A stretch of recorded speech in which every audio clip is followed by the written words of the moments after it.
नमस्कार, सुप्रभात। आप देख रहे हैं प्रदेश का सबसे भरोसेमंद news channel India news Haryana. मैं हूं आपके साथ नलिनी पांडे। बड़ी खबर के साथ और अपडेट आपको देते हैं कि कोरोना मरीजों का आंकड़ा क्या है। हरियाणा में मरीजों का आंकड़ा 44,000 के पार है। एक दिन में 797 नए केसेज आए सामने। फरीदाबाद में 113 नए केसेज मिले, गुरुग्राम में 98, अंबाला में 65 और महेंद्रगढ़ में 60 नए केस। 24 घंटे में 3 की मौत भी हो रही है। बड़ी खबर हम आपको यहाँ पर बता रहे हैं। और ताजा आंकड़ा क्या है कोरोना महामारी के मद्देनजर पूरे प्रदेश में, उससे आपको रूबरू करवा रहे हैं। 24 घंटे में 3 मरीजों की मौत अब तक हो चुकी है और लगातार पॉजिटिव केसेस का आंकड़ा बढ़ते हुए नजर आ रहा है। हरियाणा में मरीजों का आंकड़ा 44,000 के पार। एक दिन में 797 नए पॉजिटिव केसेस सामने आ रहे हैं। फरीदाबाद में 113 नए मरीज मिल चुके हैं और 24 घंटे में 3 मरीजों की मौत भी हो रही है। गुरुग्राम में 98, अंबाला में 65, महेंद्रगढ़ में भी लगातार केसेस बढ़ रहे हैं। तो आपको बता दें, अंबाला में 65, महेंद्रगढ़ में 60 नए केसेस अब तक सामने आ चुके हैं, जो कि चिंता का विषय है। और 24 घंटे में इतना ज्यादा केसेस आना ये एक बड़ा आंकड़ा है, क्योंकि ये और ज्यादा चिंताएं प्रशासन की बढ़ा देता है। तो हरियाणा वासियों के लिहाज से अहम खबर हम आपको बता रहे हैं।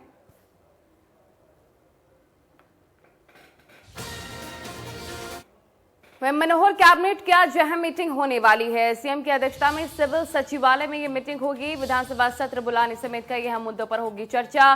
शाम 5 बजे ये महत्वपूर्ण मीटिंग रखी गई है।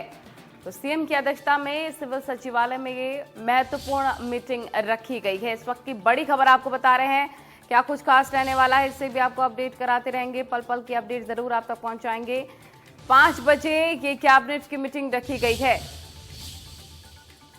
बड़ी खबर आपको बता रहे हैं। आज कई अहम मुद्दों पर बातचीत और चर्चा संभव है। इसके साथ कई और अहम प्रस्ताव भी पारित हो सकते हैं। आज महत्वपूर्ण मीटिंग रखी गई है।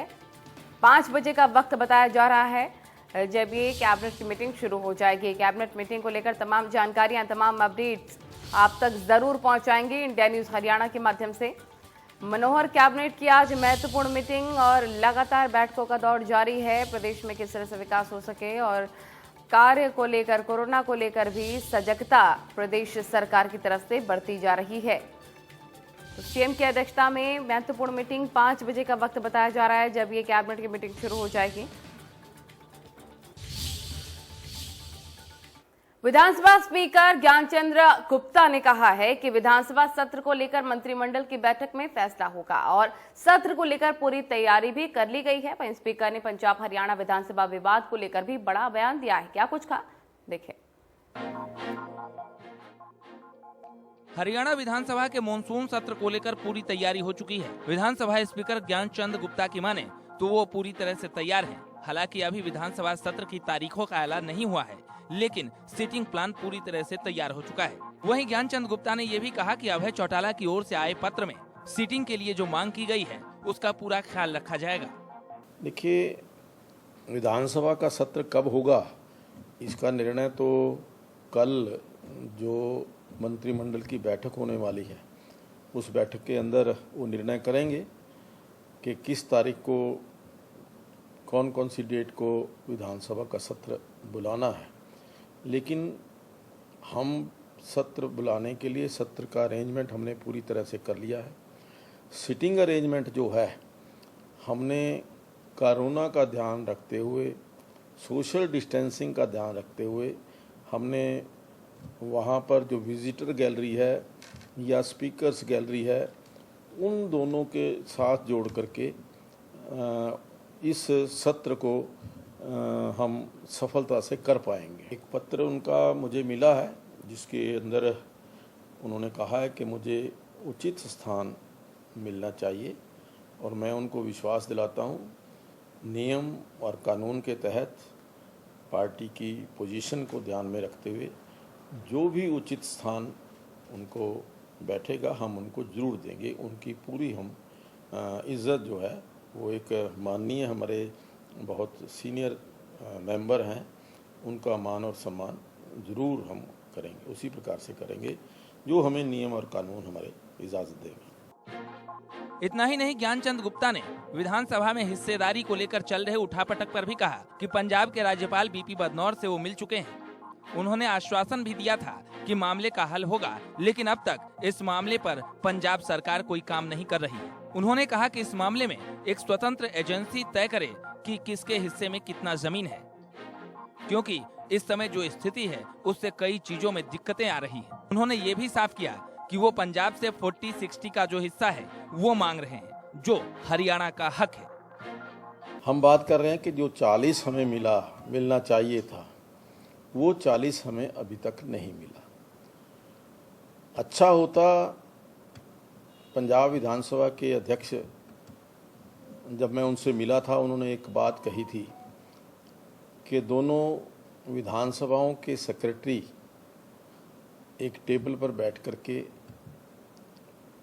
चर्चा कर लेंगे और अगर आपका हिस्सा है तो हम आपको दे देंगे। अब पता नहीं क्या कारण के किस कारण से वो अपनी बात से पीछे हट गए। जो उन्होंने कहा था वो टेबल पर बैठने से उन्होंने इनकार कर दिया और बिना कोई चर्चा के, बिना किसी बात के उन्होंने ये कह दिया कि 1 इंच भी जगह हम हरियाणा विधानसभा को नहीं देंगे। मैंने बार बार कहा है कि हम अपना हक मांग रहे हैं, कोई भीख नहीं मांग रहे। और जो पेपर्स हैं उनके मुताबिक मांग रहे हैं। अगर वो बैठ कर के कहीं पर भी, मैं कह रहा हूँ कि वो अपना क्लेम या जो उनके पोजेशन में स्थान है वो अपना स्थान बता दें, हम अपना बता देते हैं। किसी तीसरी एजेंसी को, इंडिपेंडेंट एजेंसी को तय करें और जो वो डिसाइड करें तो बहुत अच्छा होगा। इसीलिए मैंने पंजाब के राज्यपाल और चंडीगढ़ के प्रशासक आदरणीय बीपी बदनौर जी से रिक्वेस्ट की थी कि वो, क्योंकि चंडीगढ़ की प्रॉपर्टी के वो करता धरता हैं, उनकी देखरेख के अंदर सारी प्रॉपर्टी है, चाहे वो पंजाब के पास है चाहे हरियाणा के पास है। और उन्होंने भी वायदा किया कि भी हम 3 मेंबर की कमेटी बना करके इसके ऊपर निर्णय लेंगे। कुल मिलाकर विधानसभा के मॉनसून सत्र की तैयारी पूरी है। अब देखना है कि सरकार सत्र के तारीखों का ऐलान कब तक करती है। लेकिन ये साफ है कि पंजाब सरकार विधानसभा में हिस्सेदारी को लेकर चुप्पी साधे हुई है और कुछ भी बोलने को तैयार नहीं। चंडीगढ़ से विपिन परमार, इंडिया न्यूज, हरियाणा। इसी बीच बड़ी खबर मिल रही है, उससे आपको रूबरू करवा देते हैं। इस वक्त की महत्वपूर्ण खबर आपके टेलीविजन स्क्रीन पर हम आपको दिखा रहे हैं, जहां पर प्रदेश भर में आज कांग्रेस विरोध प्रदर्शन करने वाली है। किसानों समेत कई मुद्दों पर कांग्रेस का आज हल्ला बोल और इसी के साथ सरकार के खिलाफ जबरदस्त प्रदर्शन करने की तैयारी कांग्रेस की आज होने वाली है। और 10 सितंबर को कांग्रेस का एक बड़ा आंदोलन भी होने वाला है। ये भी एक चेतावनी के तौर पर कांग्रेस ने कहा है। प्रदेश भर में आज कांग्रेस प्रदर्शन करने वाली है। आज कांग्रेस का पूरे प्रदेश में हल्ला बोल, अपनी मांगों को लेकर, इसके साथ ही कई मुद्दों को लेकर हल्ला बोल यहां पर किसानों की मांगों को लेकर कांग्रेस की तरफ से किया जाएगा। 10 सितंबर को कांग्रेस एक बड़ा आंदोलन करने की चेतावनी जारी कर रही है प्रदेश भर में। तो आपको बता दें कि किसानों की मांगों को लेकर और इसी के साथ कई अहम मुद्दों पर कांग्रेस का होगा जबरदस्त प्रदर्शन। इसको लेकर कांग्रेस हल्ला बोलने वाली है। किसानों समेत कई मुद्दे होंगे जिस पर कांग्रेस प्रदर्शन करेगी। साथ ही कांग्रेस ने एक बड़ा आंदोलन करने की भी चेतावनी जारी कर दी।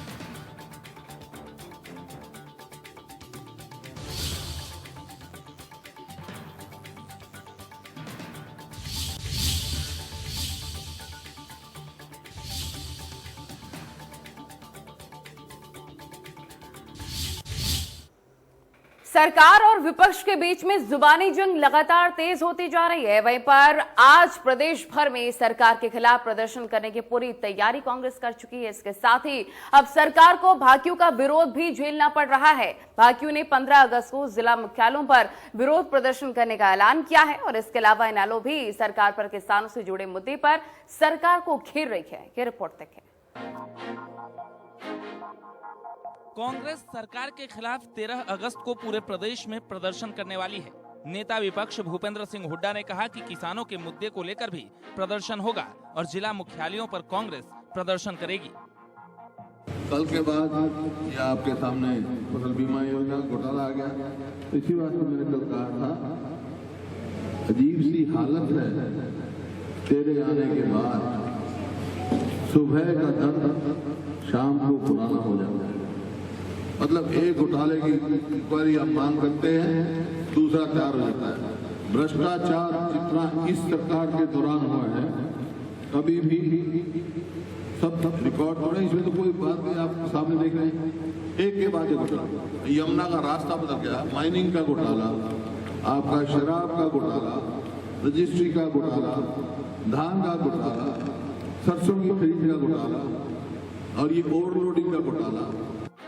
वहीं नेता प्रतिपक्ष भूपेंद्र सिंह हुड्डा ने गृह मंत्री अनिल विज के खड़ाऊ और भगवा वस्त्र पहनने वाले बयान पर पलटवार किया और अपने ही अंदाज में विज को जवाब दिया। जी क्या बताएंगे सर, अनिल विज जी ने जो आरोप लगाया कि मेरे मित्र हैं, जिस व्यक्ति की राजनीतिक सोच शून्य हो उनकी जवाब नहीं दिया करता। पूर्व सीएम भूपेंद्र सिंह हुड्डा गीता ज्ञान संस्थान में गीता मनीषी स्वामी ज्ञानानंद महाराज से मुलाकात करने पहुंचे थे।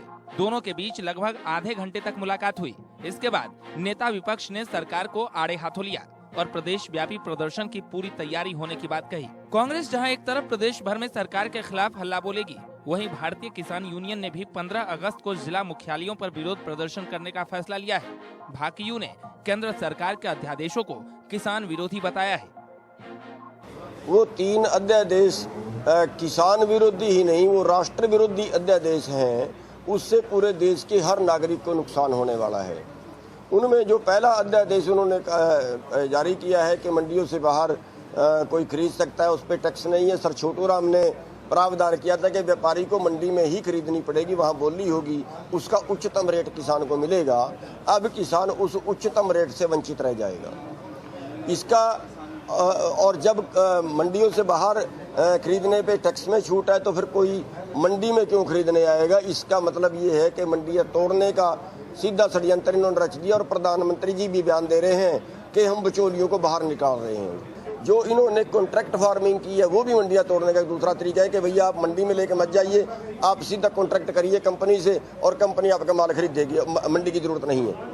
लेकिन उसमें वास्तविकता ये है कि वो भी पूंजीपति के पक्ष में जाएगा। 15 अगस्त को हम काले झंडे लगा के और जो काले अध्यादेश है उनकी कापियां जलाएंगे पूरे प्रदेश के सभी जिला मुख्यालयों। इनेलो नेता अभय चौटाला ने भी सरकार की किसान के लिए बनी योजनाओं को पूरी तरह से फेल बताया है। इसके साथ ही अभय चौटाला ने कहा कि सरकार जल्द से जल्द 7500 किसानों को उनकी खराब फसलों का मुआवजा देने का काम करे। इनेलो के जुबानी हमले के साथ ही सरकार को अब कांग्रेस और भाकियू के प्रदर्शन का सामना भी करना होगा। प्रतिपक्ष का ये स्वभाव होता है बढ़ बढ़ के बातें कहना, तो उस नाते से प्रतिपक्ष हमेशा कहता रहता है, लेकिन लोगों के ध्यान में आ गया है कि इस पर जांच हो गई है और जो भी कार्रवाई बनती है, जो उसके दोषी हैं उनके खिलाफ कार्रवाई। Bureau report, India news, Haryana. तो खबरें लगातार जारी है, यहाँ पर हम ब्रेक नहीं लेंगे।